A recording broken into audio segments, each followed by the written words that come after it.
నమస్తే, welcome to Disha TV. America supreme court వెలువరించినటువంటి ఒక చారిత్రాత్మకమైనటువంటి తీర్పు ట్రంప్ ఆర్థిక ఎజెండాని మొత్తం తలక్రిందులు చేసింది. సో ఆ విషయం మీదనే మనతో పాటు మాట్లాడడానికి ప్రముఖ సీనియర్ జర్నలిస్ట్ హరీష్ గారు ఉన్నారు. మాట్లాడదాం సార్. నమస్తే సార్. నమస్తే సార్, ప్రధానంగా ఫస్ట్ ట్యాక్స్ చూసుకుంటే 50, 25 అలా ఇప్పుడు మళ్ళీ 15% తగ్గించేసి ఇప్పుడు 10 ఆ టైప్లో వచ్చింది. సో అసలు దీన్ని ఎలా చూడాలనుకోవచ్చు? ఫస్ట్ ఆఫ్ ఆల్ ట్రంప్ అధికారంలోకి వచ్చిందే అమెరికాను గ్రేట్గా మార్చాలి అనేది, అందుకని మ్యాగా అనేది బాగా బలంగా ప్రచారం చేశారు. అయితే అందులో భాగంగా తీసుకున్న నిర్ణయాలు ఏదైతే ఉన్నాయో దానివల్ల అంతిమంగా నష్టపోయింది అమెరికన్ లేబర్. సో మొదట అంతకుముందు చాలాసార్లు కూడా కొన్ని సుంకాలు అది వేసినా కూడా అది దేశాల వారీగా మాత్రమే ఉండేది. అంటే కొన్ని దేశాలు పర్టికులర్గా ఒక దేశం నుంచి అమెరికాకు అన్యాయం జరుగుతుంది, లేదంటే అమెరికా ఆర్థిక వ్యవస్థకు ఇబ్బంది అవుతున్నాయి అన్నప్పుడు మాత్రమే ఆ దేశాలపై సుంకాలు వేసేవాళ్ళు. కానీ ట్రంప్ అసలు చరిత్రలో అంటే మన వరల్డ్ హిస్టరీలోనే లేని విధంగా అన్ని దేశాలపై అమెరికాకు వచ్చే ప్రతి గుండు పిన్ను నుంచి ప్రతి అంశంలో కూడా భారీ స్థాయిలో సుంకాలు వేసాడు. అందుకు చెప్తున్న రీజన్స్ కూడా చాలా సిల్లి. అంటే రష్యా నుంచి మన ఇండియా విషయానికి వస్తే రష్యా నుంచి తీసుకుంటున్నారు అని మనకు 25% ఎక్కువ వేయడం, ఆ అమెరికాకు మన ఇండియన్స్కి అమెరికా నుంచి వస్తున్న ప్రొడక్ట్స్ ఏదైతే హార్లీ డేవిడ్సన్ ఉందనుకోండి, లేకపోతే ఇంకేదన్నా వాటి మీద సుంకాలు మీరు వేస్తున్నారు కాబట్టి మేము 25% వేస్తామని చెప్పి అట్లా చేయడం వల్ల ఆల్మోస్ట్ 25% ఉన్నది కాస్త 50% అయింది. కానీ బేసిక్గా చూసుకుంటే ఒబామా టైంలో లేదా బైడెన్ టైంలో మన దేశం నుంచి ఎక్స్పోర్ట్ అయ్యేది 2 నుంచి 3% మాత్రమే ఉండేది. ఓకే, ఒకటేసారి దాన్ని 25% చేయడం వల్ల ఇండియన్ ఎకానమీ చాలా డిస్టర్బ్ అయింది. సో అది అట్లా జరిగింది. అయితే దీనికి ఒకటే కారణం, అమెరికాను మేము గ్రేట్గా చూపెట్టాలి అన్న ఒక బేస్లెస్ థింకింగ్ అంటామా మనము, అంటే ముందు చూపు లేకుండా వ్యవహరించడం వల్ల వచ్చిన ప్రమాదం ఇది. ఓకే, అయితే ఇప్పుడు 15% ట్యాక్స్ తగ్గించడానికి గల కారణాలు అంటే ఏం చెప్తారు సార్? అసలు అంటే అమెరికా అధ్యక్షునికి అంటే ప్రపంచంలో చాలా తక్కువ దేశాలకు ఉండే ఎగ్జిక్యూటివ్ ఆర్డర్స్ అమెరికా అధ్యక్షునికి ఉన్నాయి. అంటే ఇండియాలో మన ప్రధానమంత్రి అయినా నిర్ణయం తీసుకుంటే దానికి ఆటోమేటిక్గా చట్టసభలు అది ఇది అన్నీ ఉండాలి. కానీ అమెరికా అధ్యక్షునికి ఒక ప్రత్యేకమైన ఆర్డర్స్ కేటాయించారు. ఏదైనా దేశం నుంచి కనుక మనము మన ఆర్థిక వ్యవస్థకి ఏదైనా ప్రమాదం ఉంది అని కనుక అనుకుంటే అతను ఎంతవరకైనా సుంకాలు విధించే అవకాశం ఉంటుంది. కానీ ట్రంప్ ఇప్పుడు తీసుకున్న నిర్ణయం ఏదైతే ఉందో అది 1962 ట్రేడ్ ఎక్స్పాన్షన్ యాక్ట్ 232 సెక్షన్ కిందకి వస్తుంది. ఓకే, అంటే జాతీయ భద్రతకు ప్రమాదం. జాతీయ భద్రతకు ప్రమాదం అనేది ఏ కోణాల్లో చూడాలి? ఇప్పుడు అమెరికా ఒక స్టీల్ ఇండస్ట్రీలో అమెరికా మేజర్ పార్ట్. అమెరికా గనక స్టీల్ని కనుక వేరే దేశం కనుక అక్కడికి వస్తే అక్కడ ఆర్థిక వ్యవస్థ దెబ్బతింటుంది, అక్కడ ఉద్యోగాలు పోతాయి. ఫర్ సపోజ్ మీరు సింపుల్గా తీసుకుంటే చైనా నుంచి ఒక 2 షిప్ల లోడు అంటే 1,000 టన్నులు కనుక అమెరికాలో డంప్ చేస్తే అప్పుడు అక్కడ ఉండే ఒక $50కి ఒక టన్ను కనుక అనుకుంటే ఇక్కడ వీళ్ళు $10 కనుక టన్ను ఇచ్చారనుకోండి, సహజంగా అక్కడ ఉన్న వ్యాపారులు మాత్రం అమెరికా స్టీల్ కాకుండా చైనా స్టీల్ని తీసుకుంటారు. ఓకే, ఇట్లాంటి ప్రమాదం ఉంటుందని వాళ్ళు ఒక స్పెసిఫిక్గా అంటే జాతీయ భద్రత అనే దాని కింద కొన్ని సెక్షన్లు ఇచ్చారు.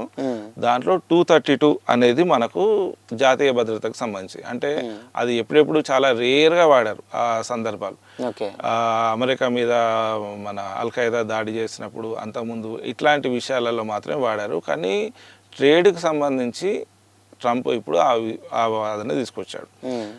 జాతీయ భద్రత అనేటప్పటికీ చాలా దేశాలు భయపడతాయి. ఎందుకనంటే అమెరికా మనల్ని శత్రువుగా చూస్తుందా, అమెరికా వల్ల మనకు ఏం జరగబోతుంది, లేదంటే అక్కడ లోకల్ కోర్టులు కూడా ఈ విషయం మీద మాట్లాడలేదు. ఎందుకంటే అల్ఖైదా దాడి తర్వాత అమెరికాలో ఇంటెన్సిటీ చాలా ఎక్కువ పెరిగింది కాబట్టి జాతీయ భద్రత అనే పాయింట్ దగ్గరకు వస్తే ఎవరు కూడా మాట్లాడలేని పరిస్థితి.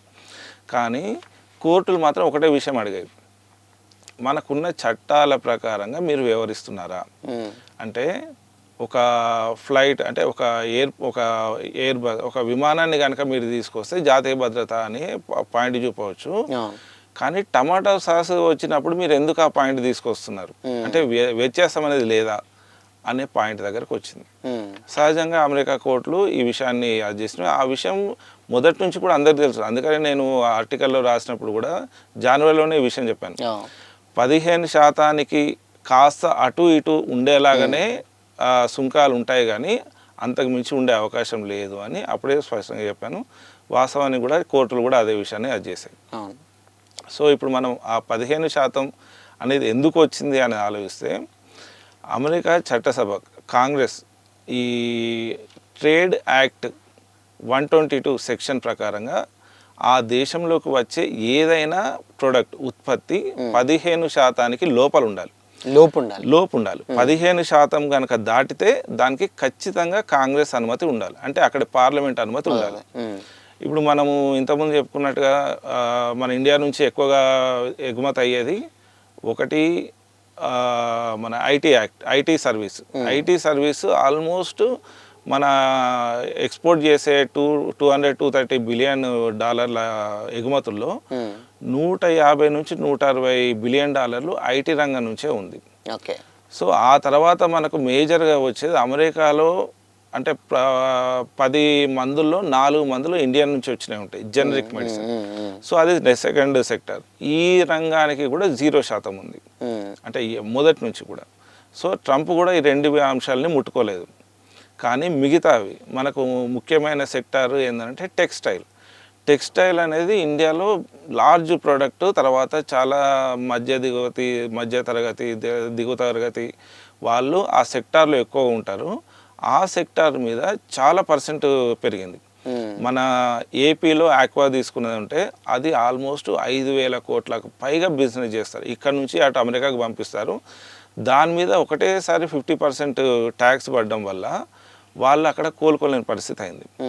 సో ఈ అన్ని విషయాలు అయితే ఒక బొమ్మల కంపెనీ, వాస్తవానికి ఏంటంటే ఒక బొమ్మల కంపెనీ వేసిన కోర్టులో ఛాలెంజ్ చేయడం వల్ల ఆ కోర్టు కూడా అక్కడ విషయాన్ని సీరియస్గా తీసుకొని, అంటే చట్టానికి ఉల్లంఘన అనేది చాలా స్పష్టంగా ఉంది కాబట్టి 15% మించి మీరు వేయలేరు అనేది తెలిసింది. అయితే ఇప్పుడు మేజర్గా ఏంటంటే సార్, ఇప్పుడు ఇప్పుడు అమెరికా ఏదైతే ఉందో ఏ దేశానికైనా వేరే ఏ దేశాలకైనా ట్యాక్స్ విధించే అవకాశం ఎక్కువగా ఎంతవరకు ఉండొచ్చు ఏంటి అసలు కదా? అంటే ఇప్పుడు మనకు అమెరికా అధ్యక్షునికి లేదా కాంగ్రెస్ ఏదైతే 122 సెక్షన్ అనుకున్నామో అదే యాక్ట్లో ఇంకొక సెక్షన్ కూడా ఉంది, 301. దాని ప్రకారంగా అమెరికా ఆర్థిక వ్యవస్థకు ఏదైతే ప్రధానంగా నష్టాన్ని చేకూరుస్తుందో దాన్ని ఎంతైనా సుంకాలు విధించుకోవచ్చు. అంటే 15% నుంచి ఏకంగా 400% కూడా విధించుకోవచ్చు. అందులో ఎలాంటి పరిస్థితుల్లో సార్? ఎలాంటి పరిస్థితులు అంటే, అమెరికాలో ఇప్పుడు ఒక దగ్గర ప్రొడక్షన్ ఎక్కువగా ఉంది, అమెరికా అంతటా అది ఉంటుంది. సింపుల్గా చెప్పాలంటే, మనకు ఇంట్లో అమ్మ ఏదో పప్పుతోటో ఏదో పప్పు అన్నం వండింది. నీకు బయట నుంచి సడన్గా ఎంత 10 రూపాయలకో 15 రూపాయలకో బిర్యానీ అని చెప్పి ప్యాకెట్ వచ్చింది అనుకోండి. ఆ 15 రూపాయలు పెట్టి ప్యాకెట్ బిర్యానీ తీసుకుంటే తినేస్తే ఇంట్లో ఉన్న వండిన పదార్థాలన్నీ వేస్ట్ అవుతాయి. సో ఇదే అంశాన్ని తీసుకొని 1974లో తీసుకొచ్చిన ట్రేడ్ యాక్ట్లో 301 అనేది ఒకటి పెట్టినారు. అంటే అమెరికా ఎకానమీకి ఏ విధంగానైతే నష్టం జరిగే పరిస్థితుల్లో అమెరికా అధ్యక్షుడు ఈ విషయాన్ని తీసుకోవచ్చు. అంటే ఈ యాక్ట్ ప్రకారంగా ఎంతైనా సుంకాలు విధించుకోవచ్చు, కానీ దానికి చాలా నిబంధనలు ఉన్నాయి. అంటే కండిషన్స్ చాలా ఉన్నాయి. అంటే వరల్డ్ ట్రేడ్ ఆర్గనైజేషన్ తోటి ముందు మీ వల్ల మాకు ఇంత నష్టం జరుగుతుంది అని ముందుగా చర్చలు జరపాలి. దానికి ఒక రిప్రజెంటేటివ్ని కాంగ్రెస్ ఆమోదంతో ఒకరిని నియమించి అతడు ఆ దేశంతో చర్చలు చెప్తాడు. మీ వల్ల మాకు ఇంత నష్టం జరుగుతుంది, మీరు ఇట్లాంటివి చేయకండి అని వాళ్ళు ముందుగా మాట్లాడుకుంటారు. ఆ తర్వాత WTO కూడా దీంట్లో ఇన్వాల్వ్ అవుతుంది, వరల్డ్ ట్రేడ్ ఆర్గనైజేషన్. అప్పటికి సమస్య పరిష్కారం కాని పక్షంలోనే మళ్ళీ కాంగ్రెస్ సమక్షంలో మేము నిర్ణయం తీసుకుంటామని చెప్పి అమెరికా అధ్యక్షుడు అది చేయాలి. అంటే దానికి ప్రాసెస్కి కనీసం 1-2 ఇయర్స్ పడుతుంది. 1-2 ఇయర్స్ పడుతుంది. అందుకనే అమెరికా అధ్యక్షునికి ఇన్స్టాంట్ నూడిల్స్ లాగా, ఇన్స్టాంట్ జస్టిస్ లాగా తనకు ఇమ్మీడియట్గా కావాలి అన్న ఒక పంతం అనుకోండి, లేకపోతే అతని బిహేవియర్ అనుకోండి. అతను ఒక రియల్ ఎస్టేట్గా ఒక వ్యాపారి, ఒక బిలియనీర్ కాబట్టి అతనికి ఏదైనా ఫ్రాక్షన్ ఆఫ్ సెకండ్లో పని జరగాలని అనుకుంటాడు. సో అందుకోసమే అతను జాతీయ భద్రత అనే పాయింట్ తీసుకొచ్చి సెక్షన్ 232ను ఇంప్లిమెంట్ చేశాడు. తనకున్న అధికారాల వల్ల అట్లా చేశాడు. సాధారణంగా 150 రోజుల వరకు మాత్రమే ఆ ఎగ్జిక్యూటివ్ ఆర్డర్స్ చెల్లుబాటు అవుతాయి.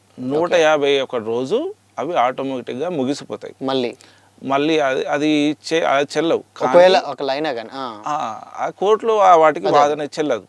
కోర్టులోకి ఎవరన్నా వెళ్ళినంటే 151 రోజు దీనికి ఎలాంటి శాంక్షన్ ఉండదు అని అంటే సహజంగా రద్దయిపోతాయి. కానీ అమెరికా తోటి ప్రపంచ దేశాలకు ఉన్న వాణిజ్య సంబంధాలు లేదంటే పెద్దన్న పాత్ర అనుకోండి, ఇంకేదన్నా అనుకోండి, అమెరికా చట్ట విరుద్ధంగా చేస్తున్నా కూడా ఎవరు దాన్ని మాట్లాడలేకపోయాయి. అందువల్లనే ఇన్ని రోజులు దానికి సంబంధించిన అదేని. ఓకే. సో ఇప్పుడు మరి ఇలా ఈ డిసిషన్ వచ్చినందుకు అమెరికా సంబంధించినటువంటి ఇప్పుడు సుప్రీంకోర్టు వెలువడించిన తీర్పు ప్రకారం ట్రంప్ నెక్స్ట్ స్టెప్ అంటే వ్యూహం అంటే ఏముంటుంది సార్, అసలు ఎలా ఉండబోతుంది? ఇప్పుడు ట్రంప్కి ఉన్న దారులు ఒకటి రెండు దారులు మాత్రమే ఉన్నాయి. ఒకటి 150 రోజుల వరకు అంటే ఆల్మోస్ట్ 15% అయితే ఫిక్స్ అయింది అన్ని దేశాల మీద. ఇన్ కేస్ తను కనుక ఏ దేశం మీదనైనా అధికంగా సుంకాలు విధించాలని అనుకుంటే 150 రోజుల వరకు మాత్రమే విధిస్తాడు. ఓకే. ఆ తర్వాత అందులో 1-2 పాయింట్లు మళ్ళీ యాడ్ చేసి ఇది మళ్ళీ కొత్తగా తీసుకొస్తున్న ఎగ్జిక్యూటివ్ ఆర్డర్ అని చెప్పి మళ్ళీ ఇంకొక 150 రోజులు తీసుకొస్తాడు. లేదు అని అంటే 15% మన 301 ఫార్ములా ఏదైతే సెక్షన్ ఉందో దాని ప్రకారంగా సెలెక్టెడ్ కంట్రీస్, చైనా తను మేజర్గా ఈ దీంట్లో అవకాశం ఉంటుంది, చైనా మీద ఇవి అది చేయడానికి అవకాశం ఉంటుంది కాబట్టి అట్లాంటి కొన్ని దేశాల మీద ఇవ్వచ్చు. కానీ ఇండియా లాంటి దేశాలకు మాత్రం ఇప్పుడు ఎలాంటి ఇబ్బంది ఉండదు. మనకు ఇంతకుముందు 2-3% లేదా 8% ఉన్న సుంకం ఇంకాస్త పెరిగి 10% అయింది. కానీ మొత్తం ఎపిసోడ్లో ఇండియాకి చాలా దారులు దొరికాయి. అంటే మనం మేజర్గా మనం అనుకుంటున్నది ఏంటంటే ఒక తయారు చేసిన ప్రోడక్ట్ అంతా ఒక ఎవరో ఒకరు మన అతనికి ఒక వ్యక్తి కనుక అమ్మేస్తే మొత్తం అతనే తీసుకుంటాడు, కొంచెం ఎక్కువ తక్కువైనా మనము 10 మంది దగ్గరికి పోవాల్సిన అవసరం లేదు కాదని చెప్పి ఇన్ని రోజులు అనుకున్నారు. కానీ ఆ ఒక్కడికే అమ్మే కంటే 10 మందికి అమ్మడం వల్ల మనకి ఎక్కువ లాభం వస్తుంది అన్న టేస్ట్ ఇప్పుడు ఇండియన్ ప్రొడక్షన్కి దొరికింది. EU తోటి సంబంధాలు ఉన్నాయి, తర్వాత మిడిల్ ఈస్ట్ తోటి సంబంధాలు ఉన్నాయి, ఇప్పుడు కొత్తగా ఆఫ్రికా తోటి కూడా మన సంబంధాలు పెట్టుకోబోతున్నారు. కాబట్టి మన ఎకానమీ అంటే మన ఎక్స్పోర్ట్ అనేది ఎక్స్పాన్షన్ అయింది. తమిళనాడులో ఉన్న మన టెక్స్టైల్ వాళ్ళు ఆల్రెడీ EUకి ఎక్స్పోర్ట్ చేయడం స్టార్ట్ చేశారు. వాళ్ళకి ఇక్కడ మంచి లాభాలు వస్తున్నాయి, అమెరికాతో పోలిస్తే ఎక్కువ లాభాలు వస్తున్నాయి. సో సహజంగా వాళ్ళకి మార్కెట్ ఎక్స్పాన్షన్ అనేది దొరికింది. కాబట్టి ఇప్పుడు అమెరికాతోటి మనకు ఉన్న ఈ 200 లేదా 250 బిలియన్ల ఎక్స్పోర్ట్ ఏదైతే ఉందో మనకు అది వండుకుంటూనే కొత్తగా మనకి ఇంకా అదవుతుంది. అంటే విత్ ఇన్ ది ఒక 1-2 ఇయర్స్ లోపల మనం 500 బిలియన్ల ఎగుమతి చేసే స్థాయికి మనం చేరుకుంటాం. ఓకే. ఇప్పుడు ఫైనల్గా ఇంకొకటి ఏంటంటే అమెరికా అధ్యక్షులు లేదా అమెరికా ప్రభుత్వం ఈ సుంకాల వల్ల దాదాపు 150-175 కోట్లు వసూలు చేసినాయి.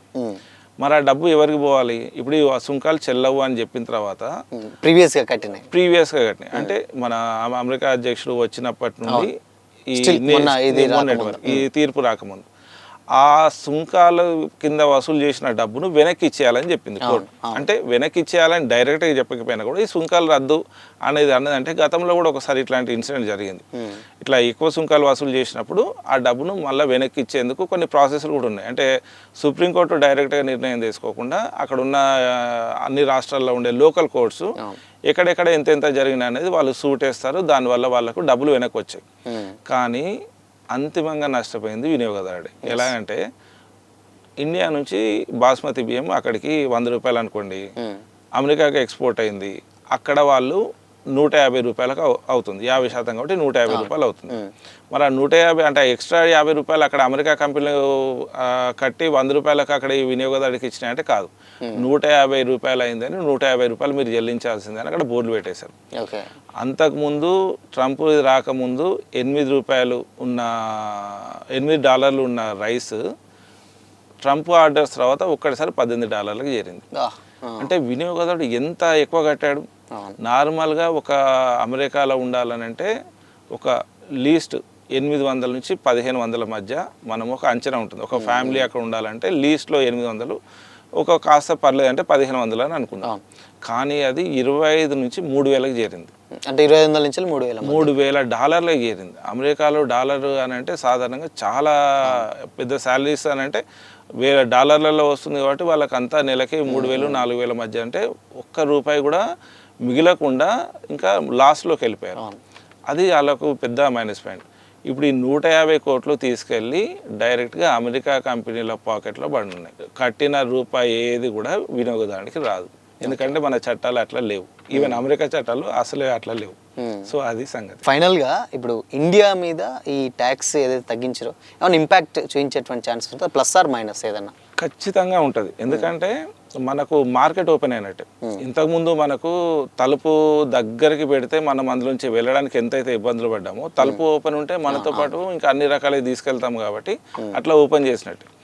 సో కాబట్టి ఇండియన్ మార్కెట్కి ఇప్పుడు అమెరికా అనేది ఆల్రెడీ వాళ్ళకి అక్కడ ఎట్లాంటి క్వాలిటీ ఉండాలి, ఎట్లాంటి డిజైన్స్ ఉండాలి, అక్కడ ఉన్న మార్కెట్స్ ఎక్కడెక్కడికి వెళ్ళాలనేది ఆల్రెడీ తెలుసు. దాంతోపాటు ఇప్పుడు కొత్త మార్కెట్లు మనకు వచ్చినాయి కాబట్టి, అది ఆల్రెడీ పాత మార్కెట్ కాబట్టి అక్కడికి వెళ్ళడానికి ఈజీగా ఉంటుంది. ఇంకా ఇంకొక విషయం ఏంటంటే, ఇప్పుడు ఈయూకి వెళ్ళడానికి అక్కడ ఏదైతే వెరైటీస్ ఉంటాయో అక్కడ టేస్ట్కి తగ్గట్టు, మిడిల్ ఈస్ట్కు ఒక టేస్ట్ ఉంటుంది, ఆఫ్రికాకి ఒక టేస్ట్ ఉంటుంది, ఇవన్నీ ఇప్పుడు అమెరికాకి కూడా వెళ్తాయి. సో అంటే మన డైవర్సిటీ ఆఫ్ ప్రోడక్ట్స్ అనేది పెరుగుతాయి కాబట్టి, అంటే ఫ్యాషన్కి సంబంధించి అన్ని రకాలుగా అమెరికాలో సేల్ అయ్యేందుకు అవకాశం ఉంటుంది. వీళ్ళు చెప్పినట్టుగా మనకు అంటే మన ఎక్స్పోర్ట్స్ ఆల్మోస్ట్ డబుల్ అయ్యే అవకాశం అయితే ఖచ్చితంగా ఉంది. సో ఏదైనా కూడా మనకి ఒకటి ఇండియన్స్కి ఒకటి మాత్రం ఖచ్చితంగా ఏం తెలుసు అని అంటే, అది ఎలాంటి ప్రమాదమైనా సరే దాన్ని మనం ఎలా అవకాశంగా మార్చుకోవాలి అనే దాని మీద మనకు మొదటి నుండి కొంత అవగాహన ఉంది. అంటే మనము దానికి ఎగ్జిస్ట్గా ఉంటాం. అంటే ఒకటి సిచ్యువేషన్ వచ్చిందని మనం వెంటనే అదైపోము, లేదంటే గవర్నమెంట్ మీద ఎక్కువ ఆధారపడము. మన ప్లాన్స్ అనేవి మనం ఆల్మోస్ట్గా చేంజ్ చేసుకుంటాము. ఇప్పుడు గవర్నమెంట్ కూడా కొంత పాజిటివ్గా ఉంది కాబట్టి ఖచ్చితంగా ఎక్స్పోర్టర్స్కి మాత్రం ఇప్పుడు గోల్డెన్ పీరియడ్ అని చెప్పచ్చు. Yes. Okay, so thank you sir, thank you so much. Okay, thank you Shyam. So ఇది మొత్తంగా అమెరికా సుంకాల విషయం మీద హరీష్ గారు ఇచ్చినట్టు ఇంటర్వ్యూ. అండ్ దీంట్లో మీకు ఏమైనా డౌట్స్ ఉంటే ఇన్ కేస్ కింద కామెంట్ సెక్షన్లో కూడా మెన్షన్ చేయండి. ఇది వాళ్ళ స్పెషల్ ఇంటర్వ్యూ. మరో ఇంటర్వ్యూతో మళ్ళీ కలుద్దాం. Until then keep watching. This is Shyam signing of.